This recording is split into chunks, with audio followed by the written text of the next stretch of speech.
Hello friends, welcome to the गोल नवाशना channel. हम भूगोल की क्लास 6 की एनसीईआरटी का फर्स्ट चैप्टर सौरमंडल में पृथ्वी के बारे में पढ़ने की कोशिश करेंगे। हालांकि इस चैप्टर में ऐसा कुछ नहीं है जिसे समझने में दिक्कत हो। पहले से ही इस चैप्टर में आने वाली बहुत सारी बातें बहुत ही नॉर्मल सी हैं जो शायद आप लोगों को पहले से ही पता होंगी। फिर भी चलिए इस चैप्टर को समझने का प्रयास करें। सबसे पहले लिखा हुआ है, सूर्यास्त के बाद आकाश को देखना कितना अच्छा लगता है। आसमान में पहले या तो एक या फिर तो दो बिंदु ही दिखते हैं, लेकिन बाद में इनकी संख्या लगातार बढ़ती चली जाती है। फिर आप इनकी गणना नहीं कर सकते। गणना मतलब गिनती नहीं कर सकते। संपूर्ण आकाश छोटी छोटी चमकदार वस्तुओं से भर जाता है। यह किसकी बात हो रही है? आसमान में रात में दिखते हुए तारों की बात हो रही है, जिनमें से कुछ चमकीले होते हैं और कुछ धुंधले। ऐसा प्रतीत होता है मानो आकाश में इसमें हीरे जड़े हों। इनमें से कुछ टिमटिमाते प्रतीत होते हैं। अगर आप उनको ध्यान से देखेंगे तो आप पाएंगे कि इनमें से कुछ टिमटिमाहट अन्य से अलग है। ये बिना किसी टिमटिमाहट के चंद्रमा के समान चमकते हैं। बहुत ही आसान सी बातें हैं, इन्हें समझने में हमें कोई कठिनाई का सामना नहीं करना पड़ेगा। इन चमकीली वस्तुओं के साथ साथ लगभग प्रतिदिन चंद्रमा को भी हम लोग देखते हैं ना। यह अलग अलग समय पर अलग अलग आकार का एवं अलग अलग स्थितियों में दिखाई पड़ता है। आप पूर्ण चंद्रमा को लगभग एक महीने में एक बार देखते हैं। यह पूर्ण चंद्रमा वाली रात को क्या कहते हैं? पूर्णिमा कहते हैं। और इसके 15 दिन के बाद से आप इसे नहीं देखते हैं। यह नए चंद्रमा की रात्रि या अमावस्या होती है। क्या होता है कि जब पूर्णिमा को जब चांद पूर्ण रूप से अपने पूर्ण आकार में होता है, तो पूर्णिमा के बाद के दिनों से वह आने वाले 15 दिनों तक में वह घटना कम कर देता है। धीरे धीरे छोटा होना शुरू कर देता है और अमावस्या तक एकदम विलुप्त हो जाता है, मतलब नज़र नहीं आता है। फिर अमावस्या के बाद वह धीरे धीरे अपने आकार में बढ़ने लगता है और आने वाली पूर्णिमा पर वह अपने संपूर्ण आकार में हो जाता है। ऐसी रात में अगर आसमान साफ है तो आप आसमान का अवलोकन अच्छी तरीके से कर सकते हैं। क्या आपको इस बात पर आश्चर्य नहीं होता कि हम दिन के समय चंद्रमा या इन सभी छोटी चमकीली वस्तुओं को देख नहीं पाते? ऐसा इसलिए होता है क्योंकि सूर्य की अत्यधिक तेज प्रकाश होने के कारण रात के समय चमकने वाली वस्तुओं को हम दिन में नहीं देख पाते। यह एक कारण अगर आपको नहीं पता है तो आप समझ सकते हैं। वैसे यह बहुत ही छोटी बात है, लेकिन आपको अगर नहीं पता है तो आपको यह ध्यान में रखना चाहिए कि सूर्य के प्रकाश के कारण रात में चमकने वाली वस्तुओं को हम दिन में नहीं देख पाते।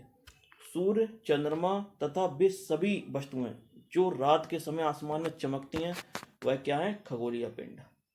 इस शब्द को बहुत से लोग भूल जाते हैं। क्या है? खगोलीय पिंड।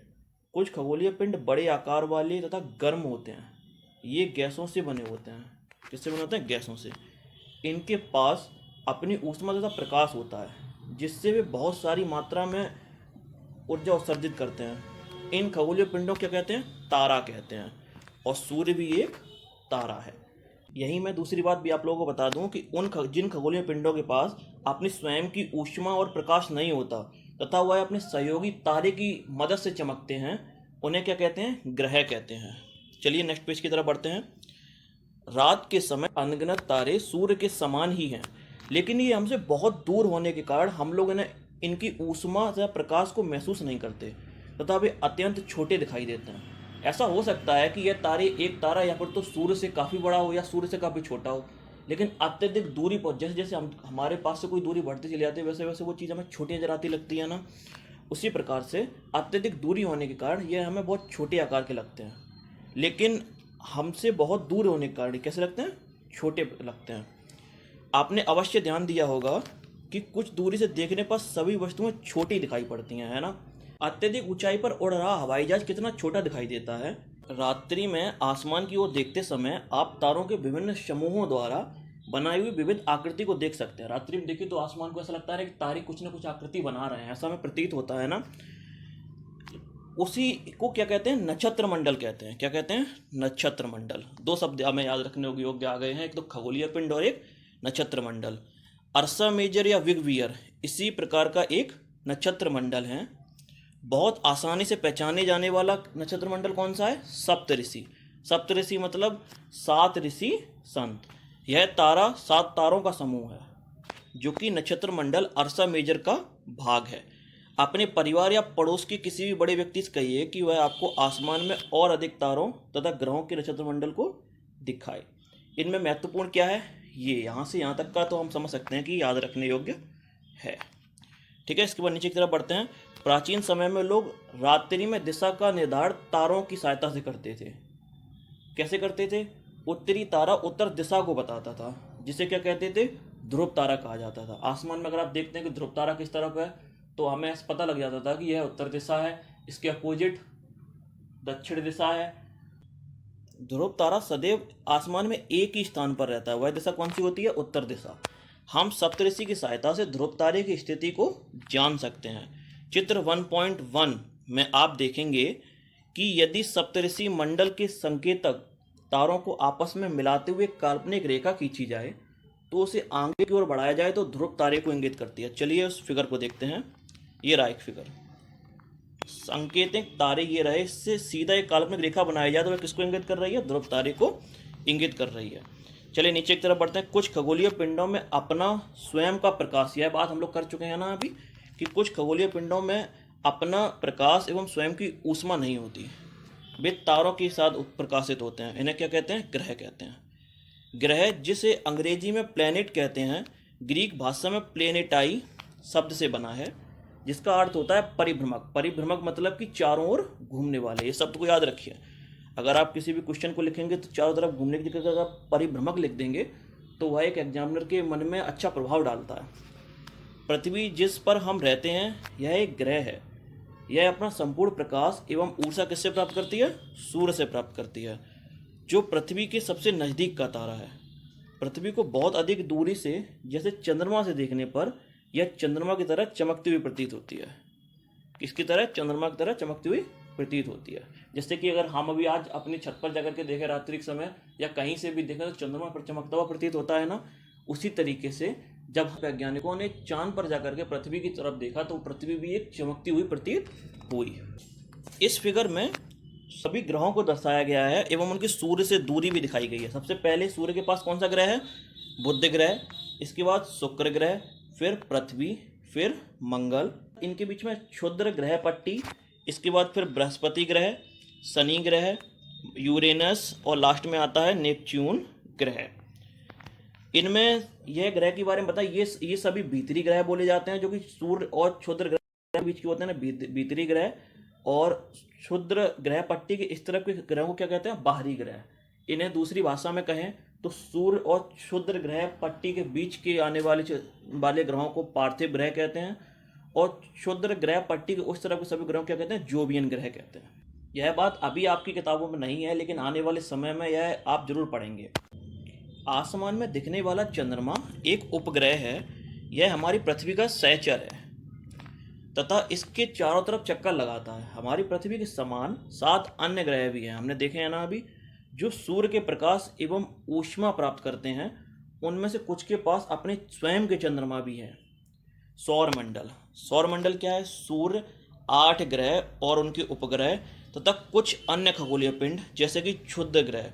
हमने देखे इतना भी, क्षुद्र ग्रह पट्टी एवं उल्का पिंड मिलकर सौरमंडल का निर्माण करते हैं। और हम सौरमंडल को क्या कहते हैं? सौर परिवार का नाम देते हैं, जिनका मुखिया कौन है? सूर्य मुखिया होता है। इसके बाद एक साइड से लिखा हुआ है, क्या आप जानते हैं पौराणिक रोमन कहानियों में सोल सूर्य देवता को कहा जाता था। सौर शब्द का अर्थ है सूर्य से संबंधित, इसलिए सूर्य के परिवार क्या कहता है? सौरमंडल। सूर्य सौरमंडल के केंद्र में स्थित है। यह बहुत बड़ा है एवं अत्यंत गर्म गैसों से बना है। इसका खिंचाव बल यानी कि गुरुत्वाकर्षण बल यानी ग्रेविटी इससे सौरमंडल को बांधे रखता है। सूर्य सौरमंडल के प्रकाश एवं ऊष्मा का एकमात्र स्रोत है, लेकिन हम इसकी अत्यंत या अत्यधिक तेज ऊष्मा को महसूस नहीं कर सकते, क्योंकि इस सबसे नज़दीक का तारा होने के बावजूद भी, पृथ्वी से सबसे नज़दीक का तारा होने के बावजूद भी यह हमसे बहुत दूर है। सूर्य से पृथ्वी की दूरी लगभग 15 करोड़ किलोमीटर है। कितनी है? 15 करोड़ किलोमीटर। इसके बाद सौरमंडल में क्या है? ग्रह भी तो हैं। तो हमारे सौरमंडल में कितने ग्रह हैं? 8 ग्रह। वे कौन कौन से हैं?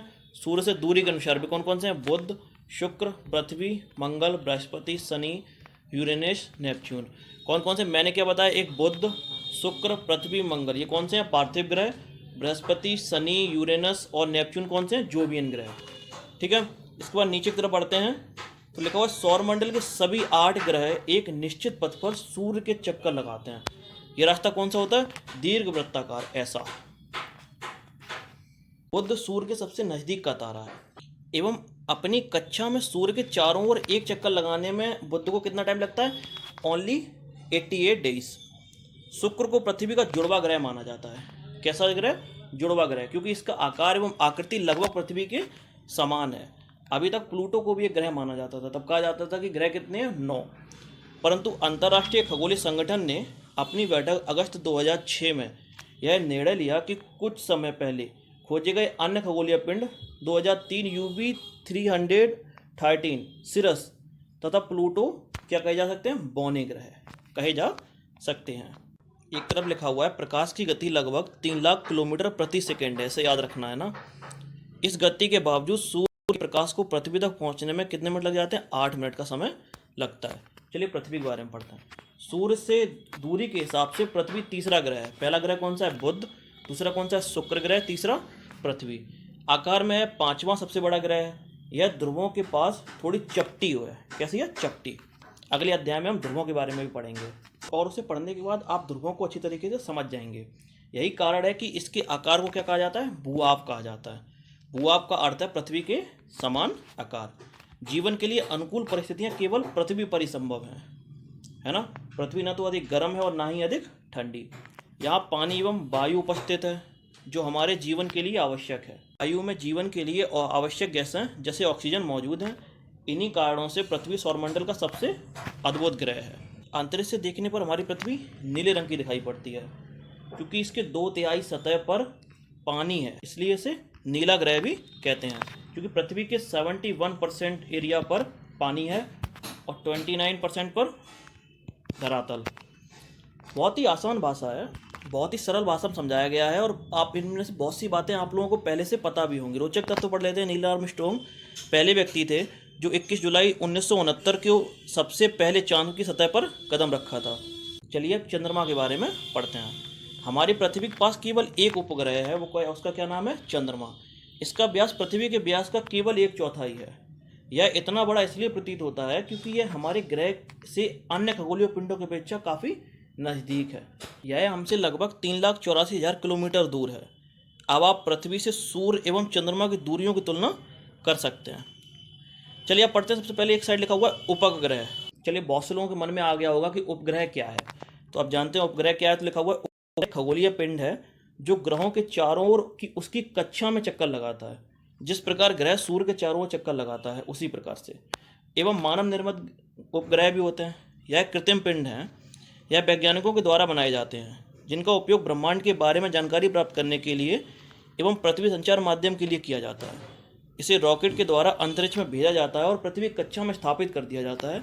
फिर अंतरिक्ष में उपस्थित कुछ भारतीय उपग्रह कौन कौन से हैं, इन्हें याद कर लीजिए। इनसेट, IRS, एडुसेट इत्यादि हैं। चंद्रमा पृथ्वी का एक चक्कर लगाने में कितना वक्त लगाता है? 27 दिन। लगभग इतने ही समय में वह अपने अक्ष पर एक चक्कर भी पूरा कर लेता है। इसके परिणाम स्वरूप पृथ्वी से हमें चंद्रमा का केवल एक ही भाग दिखाई पड़ता है।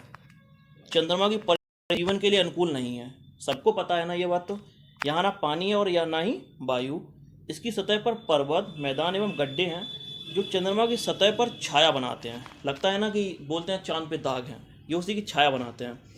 पूर्णिमा के दिन चंद्रमा पर इनकी छाया को देखा जा सकता है। क्षुद्र ग्रह। क्षुद्र ग्रह कौन कौन से होते हैं? मंगल ग्रह और बृहस्पति ग्रह के बीच में एक पट्टी होती है, वो कौन सी पट्टी है? क्षुद्र ग्रह पट्टी। और यह भी क्या करते हैं? अन्य ग्रहों की तरह सूर्य की चक्कर लगाते हैं। चलिए इनके बारे में भी पढ़ते हैं। तारों, ग्रहों एवं उपग्रहों के अतिरिक्त असंख्य छोटे पिंड भी सूर्य के चारों ओर चक्कर लगाते हैं। इन पिंडों को क्या कहते हैं? क्षुद्र ग्रह। ये मंगल एवं बृहस्पति ग्रह की कक्षाओं के बीच पाए जाते हैं।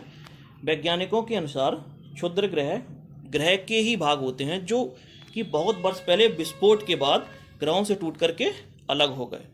एवं उल्कापिंड, ये कुछ नाम सा आप सुनते रहते हैं ना। सूर्य के चारों ओर चक्कर लगाने वाले पत्थरों के छोटे छोटे टुकड़ों को क्या कहते हैं? उल्कापिंड कहते हैं। कभी कभी ये उल्कापिंड पृथ्वी के इतने नज़दीक आ जाते हैं कि इनकी प्रवृत्ति पृथ्वी पर गिरने की होती है। इस प्रक्रिया के दौरान वायु के साथ घर्षण होने के कारण ये गर्म होकर जल जाते हैं। समझ रहे हैं ना आप? ये जो जल जाते हैं, इनकी चमक से हमें ऐसा रात में देखने पर ऐसा प्रतीत होता है कि तारा टूट रहा है, लेकिन वह चमक इसी उल्कापिंड के जलने की होती है। देखिए लिखा हुआ है, इस प्रक्रिया के दौरान वायु के साथ घर्षण होने के कारण यह गर्म होकर जल जाते हैं, फलस्वरूप चमकदार प्रकाश उत्पन्न होता है। कभी कभी कोई उल्कापिंड पूरी तरह से जले बिना पृथ्वी पर गिर जाती है, जिससे धरातल पर गड्ढे बन जाते हैं। क्या आपने तारों वाले खुले आसमान में एक ओर से दूसरी ओर फैली चौड़ी सफ़ेद पट्टी की तरह एक चमकदार रास्ते को देखा है? यह लाखों तारों का समूह होता है। इस पट्टी को क्या कहते हैं? मिल्की वे, आकाशगंगा। हमारा सौरमंडल इस आकाशगंगा का एक भाग है। प्राचीन भारत में इसकी कल्पना आकाश में प्रकाश की एक बहती गंगा के रूप में की गई थी। इस प्रकार इसका नाम आकाशगंगा पड़ा।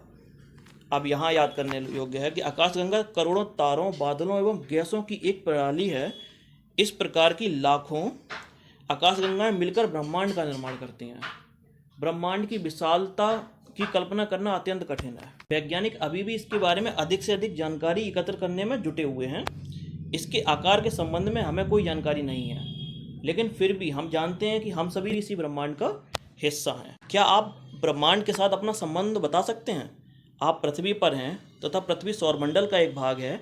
हमारा सौरमंडल आकाशगंगा मिल्की वे का एक भाग है, जो ब्रह्मांड का हिस्सा है। ब्रह्मांड से जुड़े इस तथ्य पर विचार कीजिए कि लाखों आकाशगंगाएं मौजूद हैं। इस चित्र में आपका स्थान कहाँ है? देखिए, एक ब्रह्मांड है, इसमें कई आकाशगंगाएं हैं। क्या हैं? कई आकाशगंगाएं मौजूद हैं।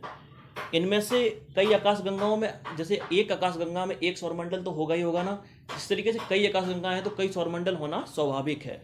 लेकिन हम अपने की बात करते हैं तो ब्रह्मांड में हमारी आकाशगंगा में अपना सौरमंडल, और सौरमंडल में क्या है?